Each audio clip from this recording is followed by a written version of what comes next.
안녕하세요. 책 읽어주는 편안한 엄마입니다.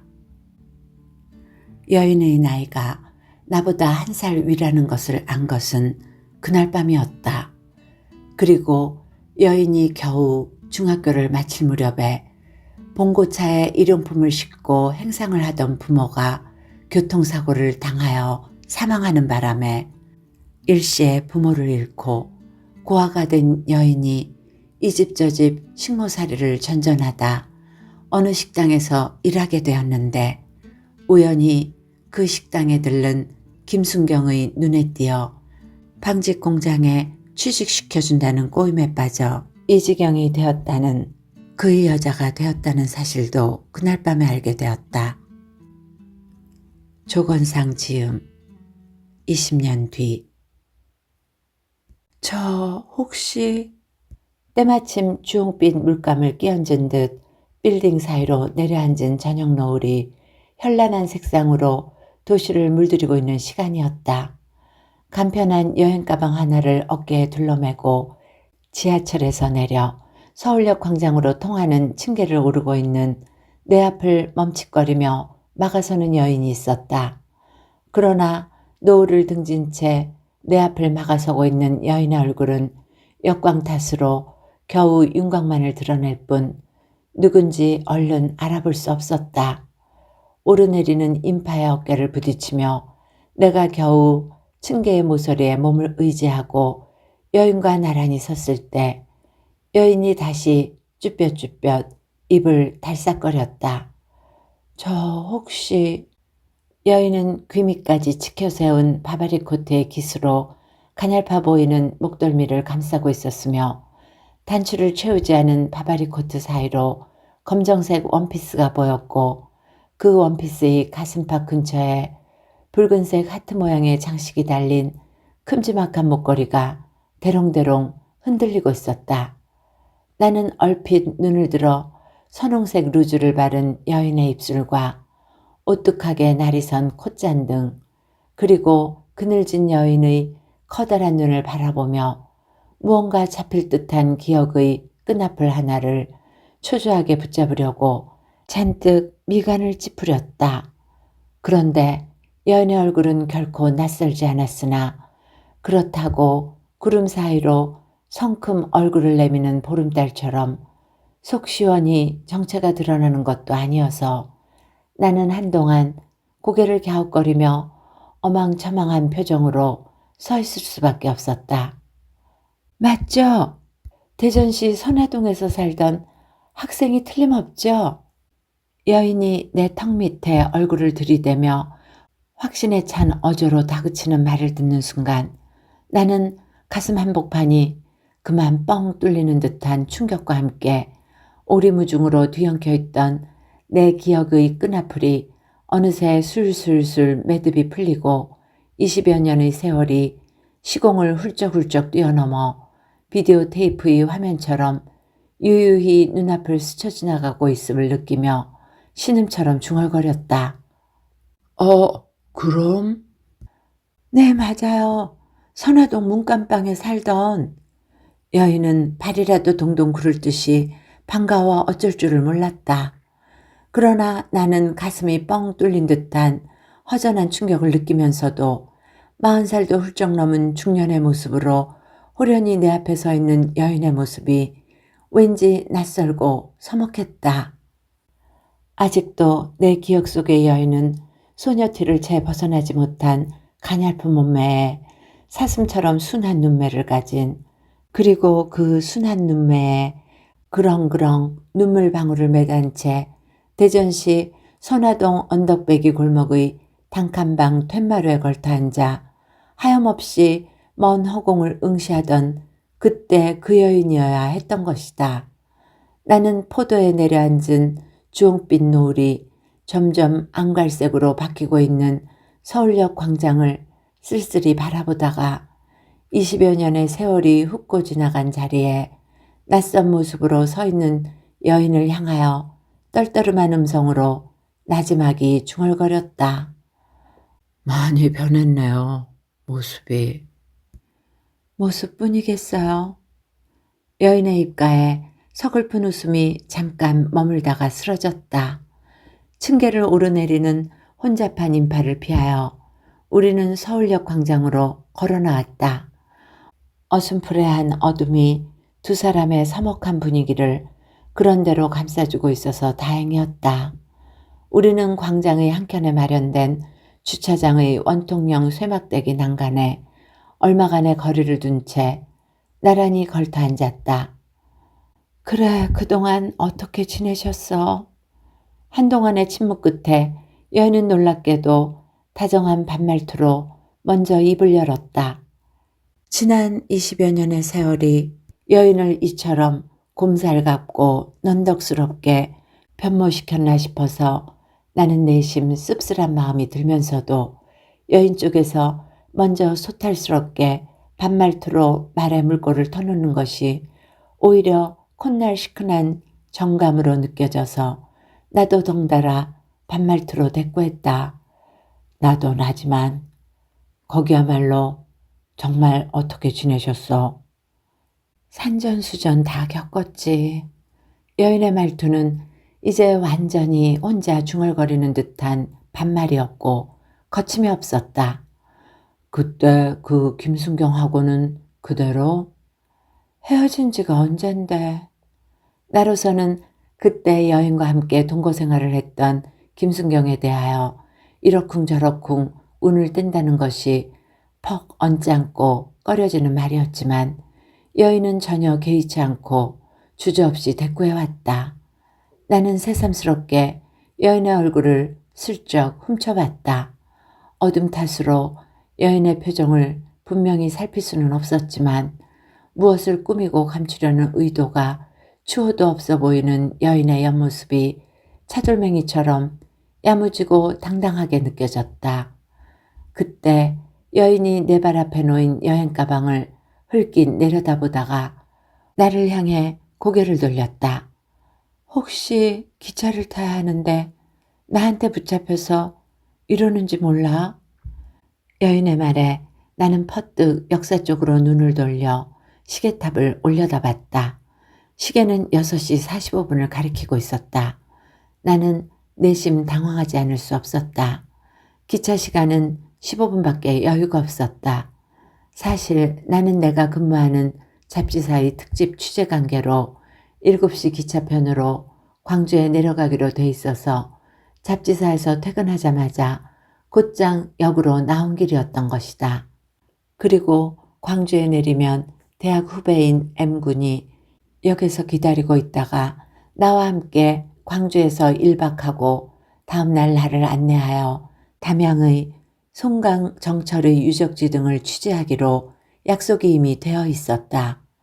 여인의 귀띔이 없었더라면 하마터면 기차를 놓칠 뻔했다는 생각에 나는 안도의 숨을 내쉬면서도 한편으로는 기차 시간에 쫓겨 허둥지둥 자리를 떠야 하는 내 모습이 너무나 각박하고 주변머리 없게 느껴져서 나는 어떤 결단도 내리지 못하고 주춤거렸다.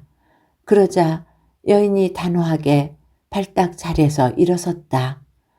예정에 없던 내가 불쑥 끼어들었으니 오늘은 이만 헤어지고 나중에 시간을 내어 만나지 뭐. 그리고 여인은 핸드백 속에서 명함 하나를 꺼내어 나에게 내밀었다. 내가 하고 있는 업소 명함인데 전화도 있고 약도도 뒷면에 그려져 있으니까.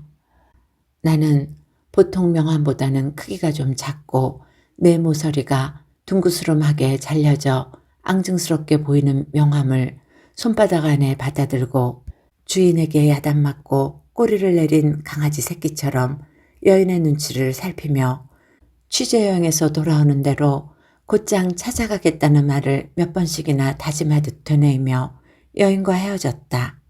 그리고 등을 돌려 멀어져가는 여인의 모습이 지하도 계단으로 사라져 안 보일 때까지 그 자리에서 초조하게 지켜보다가 호남선 개찰구를 향하여 미친 개처럼 내달리기 시작했다. 출발 직전의 열차에 겨우 매달린 나는 땀투성이의 몸을 식히며 턱에까지 차오르는 가쁜 숨을 달래느라고 열차가 용산역을 지나 한강철교에 진입할 때까지 세찬 바람에 옷깃을 날리며 승강대에 서 있었다. 열차는 기세 좋게 철교를 지나고 있었다.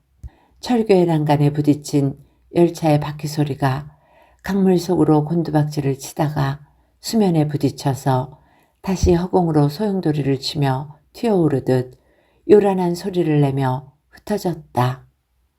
멀리 강변도로를 따라 자동차의 불빛이 긴 행렬을 이루며 도도한 강물처럼 흐르고 있었다. 바야흐로 도시는 어둠 속에서 수많은 불빛과 함께 장엄하게 눈을 뜨고 되살아나고 있는 거대한 짐승 같았다. 나는 세차게 불어오는 바람결을 등지고 담배 하나를 뽑아 물고 새우처럼 등을 구부려 불을 붙였다. 그리고 나는 한동안 달디달게 담배를 빨며 어둠 속에 뒤로 밀리는 도시의 야경을 꿈결처럼 바라보고 있었다. 그 도시의 야경 속으로 한 여인이 터덜터덜 걷고 있었다. 나는 고등학교 시절에 나 자신을 퍽 불행한 사람으로 생각하고 있었다. 내 생애 처음으로 집을 떠나 남의 집 눈칫밥을 얻어먹으며 객지 생활을 시작한 것은 좋은 대학에 가기 위해서는 좋은 고등학교에 진학해야 한다는 집안 어른들의 등살에 밀려 집을 떠나 대전이라는 도시에 발을 들여놓게 됨으로써 시작되었고, 생판 모르는 남의 집에 하숙생으로 들어가는 것보다는 얼쩍지근하나마 아름아름이 있는 친척집이 낫다 하여 외사촌형 집에 기숙을 시작한 그날로부터 나의 고독과 절망은 시작되었던 것이다. 그런데 외사촌형이란 사람은 40대 초반의 나이로 대전의 중앙시장에서 건어물 도매상을 하면서 웬만큼 돈을 벌었으나 여포라는 별명에 걸맞게 생김새도 우악스러웠지만 성깔도 만만찮아서 싸움질과 욕지거리가 다반사였고, 노름에도 손을 대고 동해 안의 속초나 주문진 등으로 직접 건어물을 구입하러 간다고 집에 들어오지 않는 날도 많았다. 그러므로 이런 위인이 알뜰살뜰한 가정적 남편이 될 수는 없었다. 그런데 집에 혼자 남아있는 외사촌 형수라는 사람도 집안 살림은 내팽개치고 오치장이나 하고 동네방네 쏘다니며 수다 떨기가 일쑤여서 집안 꼴이 말이 아니었다. 외사촌 내에는 싸움이 잦았고 그 사이에 끼어서 숨도 제대로 못 쉬고 눈치만을 살펴야 했던 나는 항상 마음이 조마조마해서 공부가 제대로 될 리가 없었다. 이 둘은 웬일인지 아직 자식도 없이 그 큰 집에서 단둘이 살아오고 있었는데, 친척인 내가 하숙생으로 뛰어들긴 했지만 나의 존재가 횡댕그렁한 집에 어떤 변화를 줄 리가 없어서 적막하기가 겨울 절간이나 다름없기는 마찬가지였다. 그래서 외사촌 형수가 머리를 짜낸 것이 집을 비우고 나들이 하는 동안 집을 지켜줄 수 있는 새방을 놓는 것이었고, 여기에 첫 번째로 걸려든 것이 그 여인이었던 것이다. 어느 날 학교에서 돌아오니 웬 낯선 소녀 하나가 그동안 비워두었던 문간방의 툇마루에 앉아있는 것이 눈에 띄었고, 그 소녀가 대문을 밀치고 들어서는 나를 빤히 쳐다보는 바람에 숫기가 없는 나는 그녀의 눈길을 피하며 허겁지겁 내 방으로 숨어들듯 들어오고 말았었다.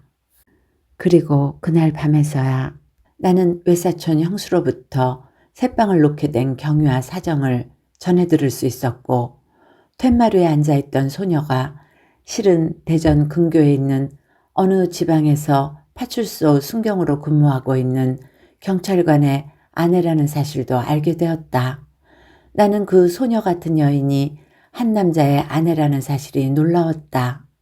생머리 그대로 길게 늘어뜨린 모습도 그렇고 사슴같이 가느다란 목이며 호리호리한 체구가 누구의 아내로서는 전혀 어울리지 않는 앳된 모습이었던 것이다. 그녀의 남편이라는 김순경은 40대의 험상궂은 외모를 지녀 둘은 부부라는 느낌이 들지는 않았으나 가끔 와서 하룻밤을 묵고 가고는 했다.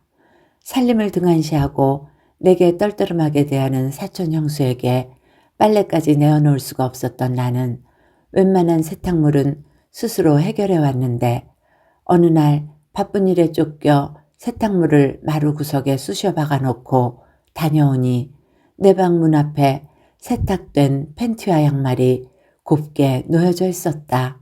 순간 문간방 여인이 해준 것이라는 생각이 들며 가슴이 뛰고 얼굴이 달아오르는 부끄러움을 느꼈다. 그날 이후 이 일에 대해서는 서로 입을 다물고 있었으나 그동안의 서먹한 거리감이 사그라진 것은 사실이었다.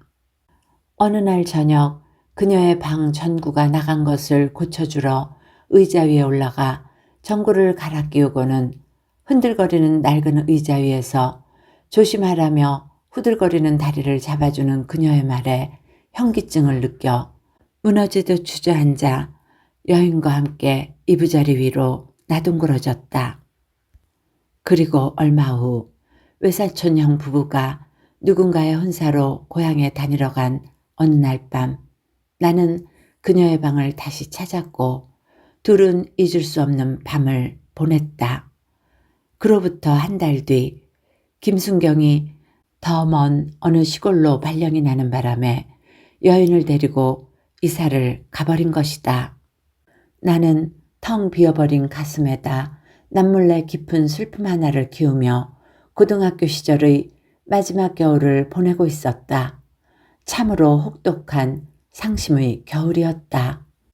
코앞에 닥쳐온 대학 입시의 중압감에다 여인이 떠나고 난 자리에 황량하게 남아있는 공동에 함몰되어 나는 수없이 허우적거렸고 비틀거렸다. 그러나 내가 이같이 혹독한 상심의 겨울을 이겨낼 수 있었던 것도 가슴에다가 남몰래 묻고 키워온 슬픔이 의외로 나를 지탱해준 힘이 되었다. 나는 슬픔 속에서 외로움을 배웠고 외로움의 심연 속에서 사랑과 증오의 천형을 알았다. 그리고 나는 비로소 이제까지 내가 미처 생각하지 못했던 세상살이의 이치에 눈을 뜰 수 있었다.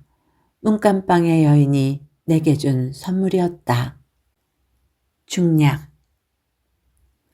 내가 여인이 준 명함을 들고 서울역 맞은편 세브란스 빌딩 뒤편으로 해서 남산길을 오르는 빈밋한 언덕을 더듬어 카페 민들레 꽃씨를 찾은 것은 광주에서 돌아온 이틀 후였다.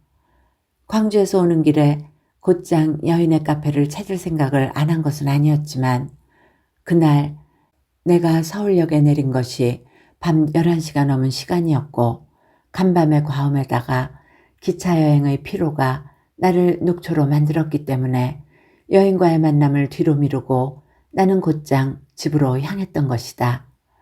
그러나 솔직히 말하면 몸의 컨디션이 엉망이어서 여인을 만나지 않았다는 것은 변명의 일부에 지나지 않을는지 모른다.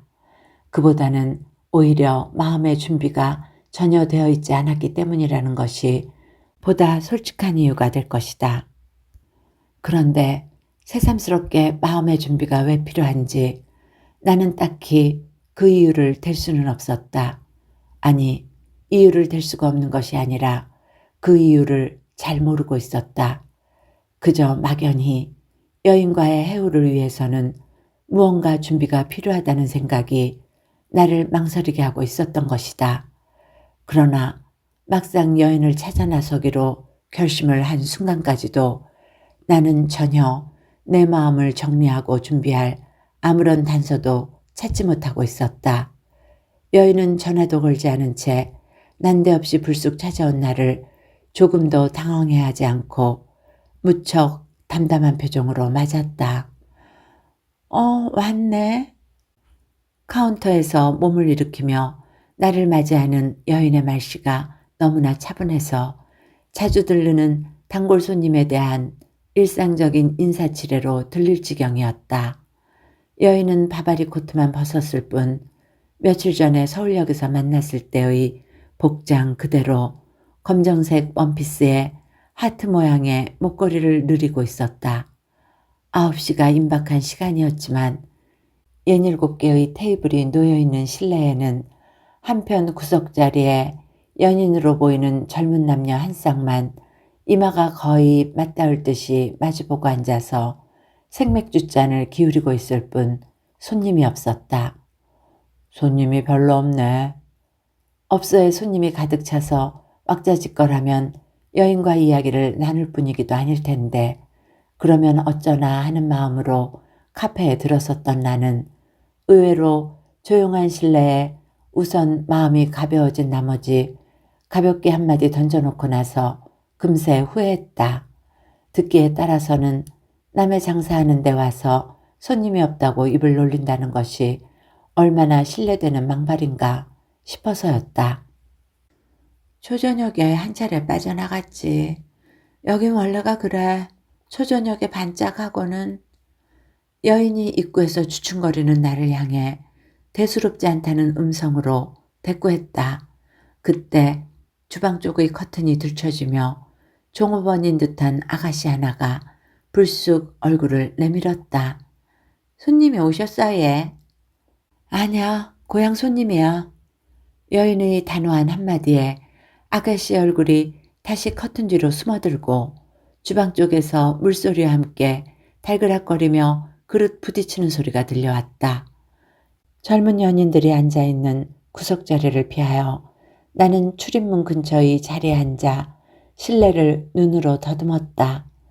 대여섯 평의 조붓한 실내는 붉은빛 조명 탓으로 동굴 속같이 아늑해 보였는데 건물을 받치고 있는 네 모서리의 기둥에 해물 칼국수니 스파게티니 과일 주스니 하는 메뉴 쪽지가 붙어있는 것으로 미루어 보아 본격적인 카페라기보다는 낮에는 간단한 음식과 음료를 팔고 밤에는 주로 술을 취급하는 업소 같았다. 혼자서 하는 건가? 낮에는 주방 아주머니가 있고 밤에는 저희가 도와주고 있으니까 했다. 두 사람이나 고용해서 꾸려나가려면 만만찮을 텐데. 돈 벌자고 하는 짓이라면야 미친 짓이지. 여인이 쓸쓸한 표정을 지으며 입가에 잠깐 웃음을 머금는 듯 하다가 이내 지워버렸다. 며칠 전 서울역에서 20여 년 만에 여인을 만났을 때의 충격이 그동안의 며칠 사이에 많이 사그라진 것은 사실이었지만 여인과 내가 이런 사무적인 이야기로 화제를 끌어가고 있다는 사실이 못마땅해서 나는 가슴이 답답함을 느꼈다. 그러나 이런 답답한 분위기를 역전시킬 만한 뚜렷한 화두가 머리에 떠오르는 것도 아니어서 나는 여인의 시선을 외면한 채 실내의 여기저기를 두리번거리는 것으로써 어색함을 모면하고 있었다. 그때 구석자리의 젊은 연인들이 자리에서 일어섰다. 그리고 비틀거리는 여자를 부축하며 남자가 계산을 치르고 두 사람은 실내를 빠져나갔다. 고향 손님이라 하더니 언니는 손님 대접이 뭐 이렇노? 주방에 커튼을 젖히고 내가 앉아있는 테이블 쪽으로 다가온 아가씨가 빈 테이블을 앞에 멀거니 앉아있는 나를 한동안 빠끄음히 쳐다보더니 여인을 향해 눈을 흘기며 애교 섞인 핀잔을 먹이고 있었다. 사실 내가 이곳에 들어온 지 10여 분밖에 되지는 않았지만 그동안 여인은 나에게 엽차 한 잔 가져다 주지 않은 것은 사실이었다. 우선 맥주라도 가져올까 얘. 스스럼 없이 내 의향을 물어오는 아가씨의 심성이 하도 티 없이 맑고 고와 보여서 내가 말없이 빙그레 웃고만 있을 때 또다시 여인의 단호한 음성이 끼어들었다. 아니 그만둬. 오늘은 이만 문을 닫자. 벌써 얘. 고향 손님도 오셨는데 얘. 우리 나갈 테니까 명희도 퇴근 준비해. 주춤거리던 아가씨가 여인의 눈치를 알아채고 젊은 연인들이 앉아있던 구석자리의 테이블을 치우고 빈잔을 들고 커튼 너머 주방으로 들어갔다. 이윽고 물소리와 달그락거리는 그릇소리가 들려오더니 얼마 후에 아가씨는 퇴근 차림으로 코트를 차려입고 주방에서 나왔다. 고향 손님 덕분에 일찍 퇴근하니까 좋긴 좋네 얘. 명이라는 아가씨는 여인과 나의 얼굴을 번갈아 쳐다보며 생글거렸다. 까불지 말고 어서 퇴근해. 밤길 조심하고. 그럼 먼저 가겠어 얘. 예절 바른 초등학생처럼 꾸벅꾸벅 고개를 숙여 인사를 하고 돌아서는 명이라는 아가씨의 모습이 너무나 귀엽게 느껴져서 나는 또다시 빙그레 웃었다. 아가씨가 밝고 명랑해서 좋네. 카운터 뒤쪽에 걸려있는 바바리 코트를 내려서 몸에 걸치고 있는 여인의 등 뒤에 대고 내가 말을 건네자 여인은 천천히 옷깃을 여미며 돌아서더니 내 앞의 의자에 무너지듯 털썩 주저앉았다. 불쌍한 애야. 나처럼 어린 시절에 부모를 잃고 지금은 고등학교에 다니는 남동생 뒷바라지까지 하느라고. 여인이 한숨을 폭 내쉬며 멍한 시선으로 나를 건너다 보았다. 초점이 흐린 여인의 시선 속에 무수한 이야기가 담겨져 있었다. 나는 여인의 시선 속에서 혼선된 감정의 실타래들을 하나하나 가려 뽑아 건져 올리기 시작했다. 그러나 혼선된 감정의 실타래들은 좀처럼 뽑혀 올라오지 않았다. 나는 여인의 시선을 피하여 문득 천장에 별처럼 촘촘히 박혀있는 붉은 빛깔의 전등알들을 무연히 올려다보았다. 그런데 한동안 고개를 젖히고 천장을 올려다보고 있으려니까 붉은 전등알이 박혀있는 천장이 마치 무한대의 하늘처럼 아스라이 높아 보이면서 갑자기 부옇게 눈앞을 가로막는 현기증과 함께 순간적으로 여인이 새를 들어 살았던 대전시 선화동의 문간방에 매달려 있던 백열등의 기억이 머리를 스쳤다. 백열등은 꺼져 있었다. 프레쉬의 동그란 불빛이 천장의 무늬를 그리고 있었다. 백납 같은 여인의 팔이 허공으로 뻗어올랐다. 번긋하니 열리는 앞선 밑으로 여인의 가슴이 복숭아 빛으로 타고 있었다. 후끈한 한 줄기의 무더운 바람이 다리를 타고 기어오르고 있었다. 아찔한 현기증과 함께 내 몸이 공중제비를 하듯이 무너지고 있었다. 무슨 생각을 그렇게? 초점을 찾은 여인의 시선이 바로 눈앞에 있었다. 나는 도리지를 치며 여인의 강렬한 시선을 피했다. 아니야, 아무것도. 나는 수없이 도리지를 치며 눈을 감아버렸다. 그리고 나는 내 마음을 들켜버렸다는 부끄러움에 한동안 눈을 뜰 수 없었다. 여인이 테이블 위로 손을 뻗어 내 손목을 잡은 것은 이때였다. 여인의 손은 불같이 뜨거웠다. 나는 번쩍 눈을 뜨고 순간적으로 자리에서 일어나서 여인을 끌어안았다. 팽팽하게 긴장한 여인의 몸이 내 품속에서 장작불처럼 뜨겁게 타오르다가 벌건 숯덩어리가 되어 바닥으로 주저앉고 있었다. 내 몸도 이글거리는 숯덩이가 되어 여인과 함께 바닥에 쓰러졌다. 그리고 우리의 몸은 칡넝쿨처럼 뒤엉켰다. 바닥의 흙모래가 까끌까끌한 감촉으로 몸에 와 닿았지만 그것은 오히려 신선한 유혹이었다. 잠깐만.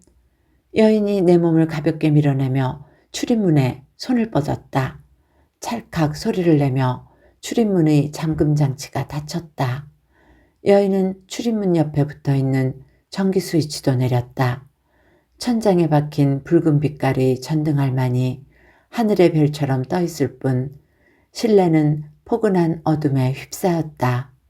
이제 실내는 외부와 차단된 우리들만의 밀실이었다. 거기에는 까끌까끌한 모래바닥과 전등알이 별처럼 촘촘히 박혀서 은밀한 빛을 뿌리는 하늘이 있었다. 그것은 마치 밤의 들판 같았다. 그리고 우리는 들판을 무대로 뒹굴고 있는 야생의 짐승들이었다.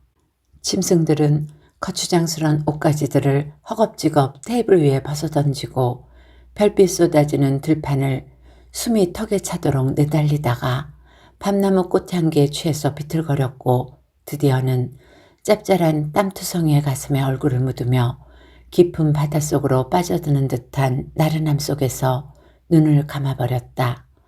부드러운 미역줄기 하나가 내 가슴에 휘감기고 있었다. 여인의 팔이었다. 그리고 내 허벅지 근처에도 한 움큼의 미역줄기처럼 여인의 다리가 물살에 밀린 듯이 조용히 밀려와 얹혀 있었다. 우리는 한동안 파도에 떠밀려온 난파선의 생존자들처럼 몽롱한 의식 속에서 서로의 숨소리를 꿈결처럼 듣고 있었다. 그리고 얼마나 시간이 지났을까? 어디 먼 데서 들려오는 풀려치의 울음소리처럼 여인의 목소리가 들려왔다. 내가 우습지? 내가 우스운 여자로 안 보여? 무슨 말이야? 우스울 거야. 나는 여인의 얼굴을 끌어다가 가슴에 묻었다. 여인은 고분고분한 아이처럼 한동안 입을 다물었다. 그런데 자는 듯이 고른 숨소리를 내던 여인이 어느 순간 가냘픈 풀피리 소리를 내며 흐느끼기 시작했다. 어안이 벙벙해진 내가 상체를 비스듬히 일으키려 하자 여인은 더욱 깊숙이 내 가슴으로 파고들며 울음을 그치지 않았다. 갑작스런 여인의 울음으로 격정의 뒤끝이 싸늘하게 식어가고 있었다. 나는 테이블 위에 어지럽게 나둥그러져 있는 옷가지 중에서 여인의 코트를 찾아내어 옹송그린 여인의 몸을 감싸서 일으켜 앉혔다. 그러자 여인은 부끄러운 듯 발딱 몸을 일으키더니 주섬주섬 옷가지를 집어들고 맨발로 허겁지겁 주방 쪽에 커튼을 들치고 안으로 뛰어들었다. 어슴푸레한 천장의 불빛에 드러난 나의 알몸이 부끄러워서 나도 허둥대며 옷을 입었다. 주방 너머에서는 한동안 아무런 기척도 없더니 이윽고 수돗물 소리가 새어나왔다. 나는 의자에 엉거주춤 걸터 앉아 담배를 피웠다. 입안이 소태를 머금은 듯 쓰고 목젖이 타는 듯한 심한 갈증이 느껴졌다. 나는 아무렇게나 담배를 눌러 끄고 어둑어둑한 실내를 초조하게 서성거리기 시작했다. 그러자 왈칵 부끄러운 생각이 고개를 들었다. 뒤늦게나마 여인이 흘린 눈물의 의미를 알 것 같았다. 여인의 눈물은 자신의 행위에 대한 비탄과 회의가 아니었을까? 여인은 나에게 몇 차례나 자신이 우습지 않느냐고 물었었다. 그리고는 울음을 터뜨렸었다. 그것은 바로 순간적인 욕망의 포로가 되어버린 자신이 얼마나 한심스러운가를 생각하며 흘린 자책의 눈물이었다고 생각할 때 상대적으로 나는 아무런 부끄러움조차 느끼지 못하고 있었으니 얼마나 치신머리 없는 사람인가. 물론 함께 만들어낸 추억일망정 당사자에 따라 그 추억에 대한 색깔이 다르고 부여하는 의미가 다를 수 있지만 적어도 여인에 관한 나의 추억은 순수하고 신비스러워야 했고 도전적이고 패기 넘치는 젊은이의 이상으로 기억되어야만 했다. 그런데 오늘의 나의 행동은 도무지 이해할 수 없는 것이었다. 이곳에 찾아오기 전에 나는 무언가 마음의 정리가 절대적으로 필요하다는 것을 느꼈었다. 그것이 가식이어도 좋고 진실이어도 좋았다. 그러나 나는 종래 정리된 마음을 준비하지 못한 채 불쑥 여인을 찾아왔던 것이고 그 결과는 여인을 한낱 정욕의 대상으로 삼았을 뿐이었다. 그렇다면 나는 얼마나 비열한가. 커튼 너머에서는 수돗물 소리도 그친 지 이미 오래였다. 여인은 지금 어떤 모습으로 무슨 생각을 하고 있을까? 곤혹스러운 경황 중에도 여인에 관한 궁금증이 나를 볶아대고 있었다. 나는 커튼이 쳐진 주방 가까이 다가섰다. 저 들어가도 돼? 그러나 커튼 너머에서는 아무런 소리도 들려오지 않았다. 잠시 멈칫거리던 나는 커튼을 들치고 안을 들여다보았다. 예상보다는 널찍한 공간이 거기에 있었다. 그릇을 씻는 개수대가 있었고 요리를 위한 가스레인지가 있었고 맥주 박스가 켜켜로 쌓여 있었고 유리컵과 커피잔을 정돈해 놓은 선반이 거의 천장 높이로 여러 층이 마련되어 있었다. 그리고 이처럼 오밀조밀하게 짜여져 있는 공간 구도의 중앙에 문이 달리지 않은 방이 하나 있었다. 여인이 그 방의 문턱에 시설물의 일부처럼 미동도 하지 않고 고개를 숙인 채 앉아 있었는데 여인의 까만 원피스와 얼굴을 덮어내린 머리칼 때문에 여인은 마치 하나의 까만 물체 같았다. 여인의 모습이 가장 먼저 눈에 띄지 않았던 것도 까만색의 물체처럼 보이는 여인의 모습 때문이었다. 내가 여인에게 다가가 두 손으로 여인의 머리칼을 쓸어 넘기며 얼굴을 들어 올렸을 때 여인의 얼굴은 담담하게 가라앉아 있었다. 미안해. 나는 진정으로 미안한 마음을 음성에 담았다. 그러자 여인이 가볍게 얼굴을 틀어서 내 손을 벗어나더니 앉은 자리에서 그대로 몸을 돌려 방 안으로 들어서며 말했다. 들어와서 얘기해. 두 사람이 겨우 누울 만한 크기의 방이었다. 작은 책상 하나가 벽에 붙어서 놓여 있을 뿐 다른 가구는 없었다. 책상 위에는 전화기와 메모지가 놓여 있었고 사진틀 하나가 세워져 있었지만 천장에 매달린 형광등의 불빛이 사진틀의 유리에 반사되어 사진 속의 주인공이 누군지는 알아볼 수 없었다. 여인이 몸을 일으켜 주방으로 나가더니 맥주 2병과 마른 안주를 접시에 담아들고 들어왔다. 갈증으로 졸아들었던 목줄기가 시원한 맥주 한 잔에 뻥 뚫리는 것처럼 개운했다. 여인도 단숨에 맥주 한 컵을 다 비웠다. 둘이는 마치 심한 말다툼 끝에 심통이 뻗친 사람들처럼 묵묵히 맥주컵만을 기울였다. 잠시 후 여인이 다시 주방으로 나가더니 맥주 3병을 들고 들어왔다. 나른한 몸속에 술기운이 빠르게 번져가고 있었다. 그런데 몸속에 잠입한 술기운이 그동안 떨떠름한 분위기에 덜미를 잡혀 잔뜩 주눅이 들어있는 두 사람에게 한 가닥 여유의 물꼬를 터주었던 탓인지 여인의 표정이 아까보다는 한결 차분해 보였고 나 역시 곤혹스럽던 기분에서 서서히 풀려나고 있음을 느낄 수 있었다. 그리하여 몸속에 잠입한 술기운에 편승하여 우리는 밤새도록 민들레꽃의 좁은 뒷방에서 20여 년의 세월 속에 묻힌 뒤안길의 이야기들을 털어놓을 수가 있었다. 그런데 나는 주로 청순하고 가련해 보이는 여인에 대하여 무조건적인 동경과 호기심을 품지 않을 수 없었던 그 당시의 내 감정을 고백하면서 지금 생각해 보아도 아무런 대책도 없는 무모한 제안이긴 했지만 함께 도망치자고 했을 때 왜 당신의 태도가 그처럼 쌀쌀하게 표변하여 산다는 것이 애들 소꿉장난인 줄 아느냐, 철이 없다, 나를 어떻게 먹여 살릴 수 있겠느냐는 등 오직 순수한 감정 하나로 버티고 있는 나에게 찬물을 끼얹고 내 순수성을 무자비하게 박살내는 말을 그렇게 거침없이 할 수 있었느냐고 지금까지도 풀리지 않는 의구심을 털어놓았다. 그러자 여인이 공허한 웃음을 피식 날렸다. 글쎄, 그때 내가 무슨 말을 어떻게 했는지 자세한 기억은 없지만 정냄이 떨어지는 말을 짓거리지 않으면 자기의 그 무모하고 당돌한 생각을 뿌리칠 수가 없겠다고 느꼈기 때문이야. 모진 마음을 먹지 않으면 안 되겠구나 싶어서.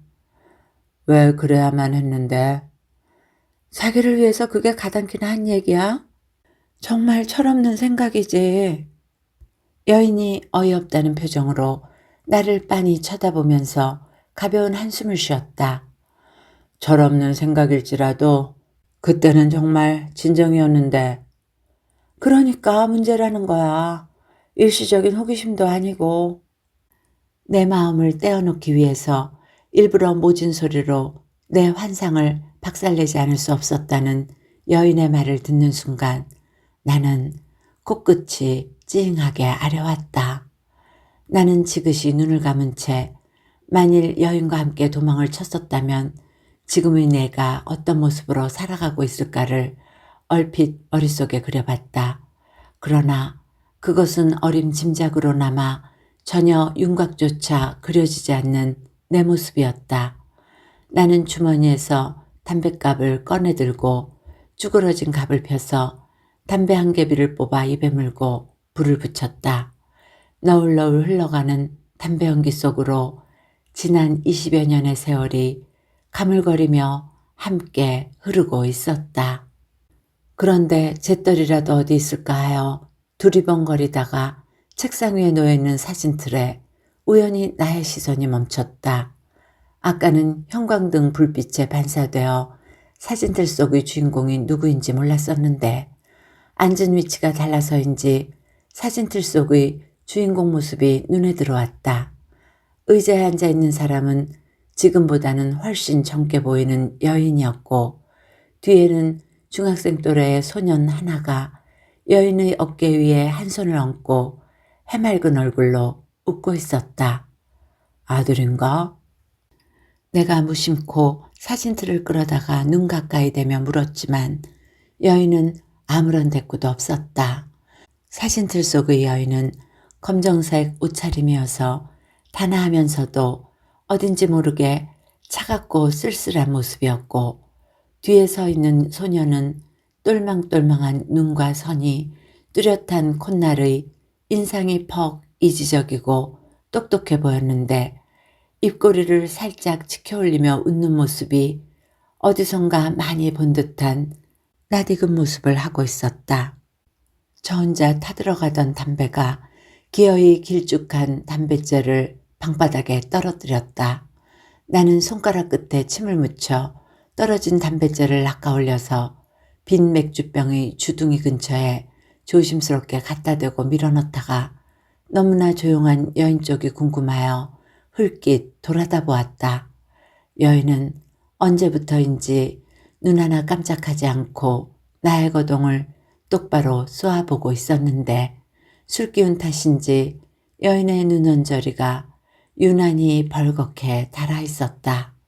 나는 여인한테서 시선을 거두어 다시 사진틀 속의 두 사람을 한동안 뚫어지게 응시하고 있었다. 그 사진 이리 줘.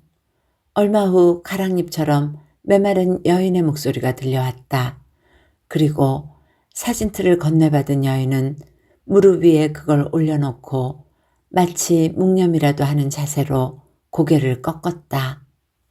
흘러내린 머리칼이 옆얼굴을 가린 탓으로 여인이 지금 사진을 보고 있는지 눈을 감고 있는지 표정을 살필 수는 없었다. 그런데 어느 순간에 여인의 고개가 더욱 앞으로 기울어진다 싶더니 볼을 타고 흘러내린 눈물이 사진틀 위에 뚝뚝 떨어지고 있었다. 나는 갑작스런 여인의 태도에 당황하지 않을 수 없었다. 그러나 아무런 영문도 모른 채 이러쿵저러쿵 끼어들 상황이 아닌 것 같아서 나는 난감한 기분으로 여인의 눈치만 살피고 있었다. 여인은 소리내어 울지는 않았다. 가슴속에 묻힌 슬픈 사연을 진한 눈물 방울로 말끔히 씻어내고 있는 모양이었다. 여인은 눈물이 많았다. 불과 1시간도 채 안 된 사이에 나에게 보이는 두 번째의 눈물이었다. 한때는 나의 무모한 정을 떼기 위해서 칼날처럼 모진 말로 인연을 끊을 수 있었던 다부진 여인이 이제는 세월의 풍상에 쇠진한 탓인지 여리고 여린 풀잎처럼 간들거리고 있는 모습이 애처롭기까지 했다. 얼마 후 여인이 고개를 발딱 젖히고 얼굴을 들었다. 내가 오늘은 왜 이렇게 눈물이 흔하지? 이러지 않기로 했는데. 쑥스러운 듯 나를 바라보지도 않은 채 중얼거리는 여인의 눈이 벌에 쏘인 듯 벌겋게 부어 있었다. 그런데 한동안 나를 외면한 채 멀거니 천장만 쳐다보고 앉아있던 여인이 자리에서 벌떡 몸을 일으키더니 주방으로 나갔다. 그리고는 얼굴이라도 씻는지 수돗물 소리에 섞여 푸득거리는 소리가 들려왔다. 여인은 잠시 후 오늘 밤엔 정신을 잃도록 취해보자면서 양주 한 병을 들고 들어왔다. 그리고 여인은 2개의 맥주컵에 반이 넘도록 콸콸콸 소리를 내며 거칠게 양주를 따른 후에 나머지는 맥주로 채웠다. 폭탄주였다. 여인의 도련한 호기에 나는 잠깐 어리둥절했지만 이내 여인의 행동에 간섭하지 않기로 했다. 2개의 술잔에서는 색깔은 비슷하지만 성분이 서로 다른 액체들이 뒤섞이면서 들끓어오르는 격앙된 감정처럼 무수한 물방울들이 튕겨져 올라오고 있었다. 이윽고 우리는 굉장한 술꾼들처럼 거칠게 서로의 잔을 부딪히며 벌컥벌컥 술을 마셨다. 여인의 앉음새가 무너지며 푸념처럼 넋두리가 흘러나온 것은 2번째의 폭탄주가 시작될 무렵이었다. 그러나 여인은 혀가 말을 따라잡지 못할 만큼 취해 있었으나 의식은 분명했고 이야기의 논리도 정연했다. 이제 피차가 말이야 나이도 들 만큼 들었고 서로가 부담을 가질 필요가 없으니까 그래서 하는 말인데 여인은 넋두리의 서두를 이렇게 시작했다. 그리고 때로는 비분 간계한 어조로 때로는 담담하게 김순경을 따라 대전을 떠난 이후 이제까지 20여 년 동안의 이야기를 폭탄주의 술기운에 실어 쏟아놓기 시작했다. 여인이 대전을 떠나 살게 된 곳은 충북 영동의 추풍령이라는 산골 마을이었다. 구름도 쉬어넘는다는 추풍령의 한적한 풍광이 처음에는 낯설고 외롭기도 했지만 시간이 지날수록 번잡스런 도시보다는 오히려 정을 붙이기가 쉬워서 여인은 그런대로 마음을 의지하며 살아갈 수 있었다. 그런데 여인이 임신을 하고 나서 사단이 벌어졌다. 임신 소식을 전해 듣고 당연히 좋아할 줄 알았던 김순경이 눈을 흡뜨고 길길이 뛰면서 마치 환양년 취급을 하더라는 것이다. 처음에는 괜한 트집이려니 생각하고 상대도 하지 않았지만 김순경은 자기가 이미 오래전에 정관수술을 해서 생식 능력이 없는데 누굴 속이려고 하느냐고 자신의 신체적인 비밀까지 털어놓으며 윽박지르더라는 것이다. 배는 불러오는데 김순경의 구박과 추궁은 날로 심해져서 견디지 못한 여인이 김순경을 대동하고 병원을 찾아가서 사실 여부를 검사해 보았는데 결과는 김순경의 말이 옳게 나왔다는 것이다. 김순경이 병원 갔자고 일부러 혐의를 튀우려고 했는지도 모르지. 내가 이야기의 중간에 뛰어들어 이 일을 달았지만 여인은 이내 고개를 저었다. 나중에 알게 된 사실이지만 김순경은 고향에 이미 결혼한 아내가 있었고 2명의 자식까지 두고 있었는데 그 당시에 산하 제한이라는 정부 시책에 따라 공무원부터 솔선수범하라는 지시에 의하여 정관수술을 단행했다는 것이었다. 그런 처지에 당신과 동거생활을 시작한 것은 순전한 사기가 아니냐고 내가 언성을 높였더니 이번에도 여인은 고개를 가로저었다. 본 마누라와 뜻이 맞지 않아서 언젠가 기회를 보아 이혼하고 자기와 정식 결혼을 하려는 것이 김순경의 속셈이었다는 설명이었다. 어쨌든 환양년의 혐의를 벗을 수 없었던 여인은 임신한 몸으로 도망치듯 집을 빠져나올 도리밖에 없었고 미혼모 보호소에서 남자아이를 낳은 후로는 남의 집 식모살이며 공장의 직공 노릇이며 식당의 주방일이며 굳은 일 힘든 일 가릴 틈도 없이 오늘날까지 살아왔다는 여인이었다. 그럼 그 아이가 이해인가? 김순경의 아이가 아니라면 그럼 아이의 아버지가 누구냐고 묻고 싶었지만 그것은 여인의 부정을 캐묻는 것이나 다름없는 것이어서 나는 아직도 여인의 발치 근처에 엎어진 채 놓여있는 사진틀을 턱으로 가리키며 화제를 돌릴 수밖에 없었다. 그런데 죽었어. 5년 전에 학교에서 지리산에 캠핑 갔다가 폭우에 불어난 냇물을 건너다가 실족해서. 그리고 여인은 엎어져 있는 사진틀을 잠깐 내려다보다가 나를 향해 얼굴을 돌리며 싱겁게 픽 웃으며 말을 이었다. 저의 아빠에 대해서 궁금하지 않아? 사생활인데 뭐. 나는 대범한 척 우물쭈물 얼버무렸지만 궁금한 것은 사실이었다. 여인은 말없이 술잔을 끌어다가 몇 모금 마시더니 방바닥에 엎어져 있는 사진틀을 집어들고 한참을 내려다보고 있었다. 그리고는 내 얼굴로 시선을 옮겨 뚫어져라 쳐다보다가 가볍게 고개를 살랑거리며 도리지를 치다가 혼자 소리처럼 중얼거렸다. 너무 닮았어. 그 순간 내 머릿속으로 무언가 섬광처럼 후딱 스쳐 지나가는 예감이 있었다. 나는 갑자기 발끝으로부터 거세게 역류해 흐르던 피가 가슴 근처에서 탁 멈춰서는 듯한 화끈한 충격을 느끼며 여인이 들고 있던 사진첩을 낚아채어 들여다보기 시작했다.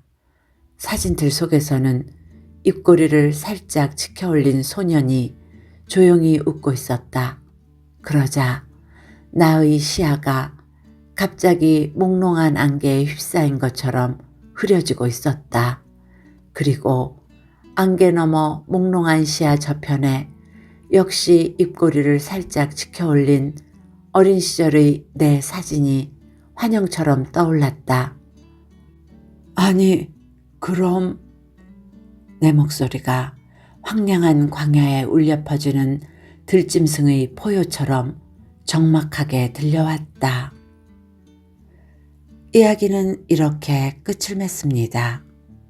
편안한 시간이 되셨기를 바라며 오늘도 행복하세요.